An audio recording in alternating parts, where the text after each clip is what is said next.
Hello, everyone.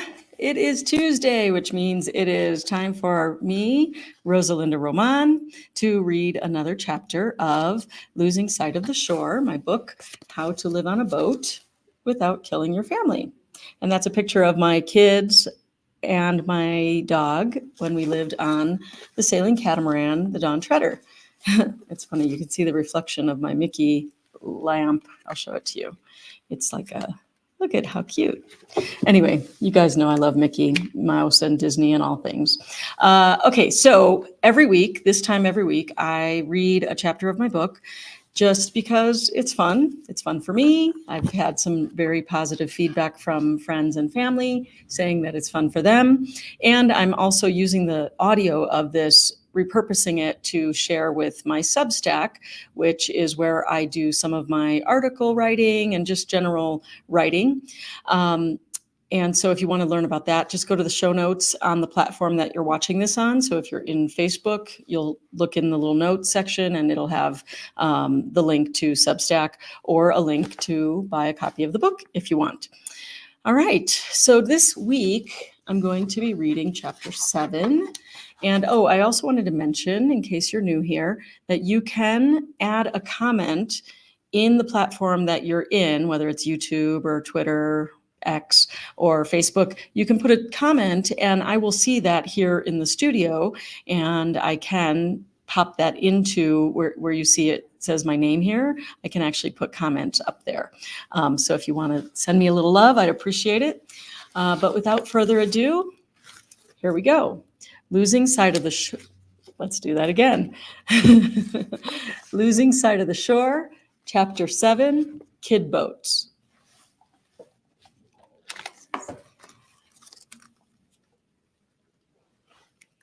Losing Sight of the Shore, Chapter 7, Kid Boats.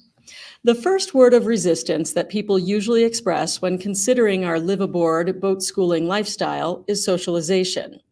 Although I never would have admitted this to my loved ones who were already worried enough about this issue when we moved onto the Dawn Treader, the reality is that this is a valid concern. Taking kids out of a brick-and-mortar school just as they are learning to navigate socially in this world can take away some of the very experiences that help them grow. That said, at least from my perspective, these growth-inducing experiences in a traditional school setting can be overwhelmingly negative. Bullies, social media, mean girls, awkwardly changing bodies as peers and pressures move faster than their tender little hearts are ready for, just to name a few. Challenges faced on the water tend to be of the more positive variety. A boat will help you test what you are made of and force you to explore your own potential in ways you never thought possible, which I think is a very good thing when you're figuring out who you are in this world. Instead of growing a thick skin because of some middle school public humiliation catastrophe, you grow stronger arms by pulling lines and swimming against a current. Instead of learning about a coral reef from your favorite book in the library, you actually get to snorkel over one and see the brilliant colors with your own eyes. When it comes to learning, I believe nothing compares with doing, which is why I do think living on a boat is worth what you may be giving up on land. Still, kids need kids. When your home is mobile, whether on land or on the water, building lasting friendships can be a bit more challenging. While there is a growing movement for kids to leave the traditional school model behind to travel with their families, the sailing community is still largely kid-free. There are wonderful online groups to help boat kids connect. My favorite is the Facebook group Kids for Sail. But nothing, and that's SAIL, but nothing replaces face-to-face interactions with other kids. Your child may find a friend at an anchorage, but there's no guarantee they will be sailing in the same direction next week or even tomorrow. Plus, not every boat family is a good fit for your boat family. The kids might like each other, but the parents don't connect. The mom might be so excited by the friendship she just made on the neighboring boat, only to discover that the kids have nothing in common. And don't get me started on how hard it is to find a husband my husband will actually tolerate. Just as it would be on land, it can be hard to find another family that you all really like. Gratefully, this was only true for us when we were not in a location that sparked joy for our family. like when we spent 7 months at a time at the same kid-free marina in Florida as we prepped the boat, for example. When we were actually out on the water island hopping, we found friendships came easily for all of us, and there were always wonderful families we connected with right away. Perhaps these easy friendships came about because we were all desperate for companionship, or even just the basic communication between humans, as there were many stretches between finding anyone to chat with. Or maybe it was because we had immersed ourselves in a community full of others who were also living their dreams, so we had more in common to talk about, more to connect with. Then again, it could have simply been the fact that we were in environments which fostered connections, and so we had time to give people more of a chance. Instead of running from our house to our car, to our schools, to our extracurricular activities, we often found ourselves in shared spaces, chatting about the challenges of our chosen lifestyle. While waiting out a blow in a protected harbor, all the kid boats might suddenly converge on the beach during a temporary lull in the weather in a collective effort to stave off cabin fever. Or families may find themselves together for hours waiting to use that one working dryer at the island's only laundromat. These are chances to connect that you just don't pass up when you live on a boat. Plus, once you do make friends, it seems there are more chances for spontaneous get-togethers than we found in our landlocked, overscheduled lives. There are beach bonfires and chat and chills. There are more pickup beach volleyball games. There are more common complaints about marine toilets or the weather to bond over. More reasons to overlook anything about that other boater which may be off-putting, knowing this is the only other boat you have seen in 3 days. There are many ways it may be easier to connect with other cruisers than there might be with people whose only thing in common is that they happen to live in the same neighborhood. For us adults, sharing common challenges and complaints out on the water was part of what made friendships come more easily than on land. For the kids, however, the simple fact that they were kids led to fast friendships, no matter the age or number of things they had in common. We learned quickly that for boat kids, the liveaboard life is always all about finding other boat kids. Yes, they want to explore the cool islands you're visiting, but they are more interested if you throw a few other kids into the mix. This was true for my daughters when they were 2 and 4 living on Hakuna Matata, and years later for my 3 kids when they were 5, 9, and 11 living on the Dawn Treader. Whenever there were any other kids in our anchorage, the kids just knew. And within a very short time, the children would be having a play date on our boat or theirs. As long as there are other kids nearby, life with your own kids is pretty good on a boat. The problem is that there were many times that there just weren't any other kids for miles around. This was the case at a marina in Riviera Beach, Florida, near the Lake Worth Inlet. It was a working marina that we brought Hakuna Matata to for all of her repairs and prep work before we crossed to the Bahamas for the first time. Not exactly a mecca for kid boats. By the time we arrived to Green Turtle Key, where the most delightful little girl greeted us joyfully, it had been 6 weeks since the kids had seen anyone even close to their age.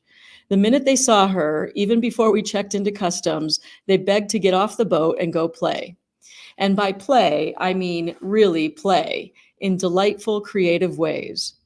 Over the years, I have come to believe that playing on a boat or on an island or on a ranch is so much better than the kind of playing I have seen most kids doing in traditional neighborhoods these days. Bye, cracky.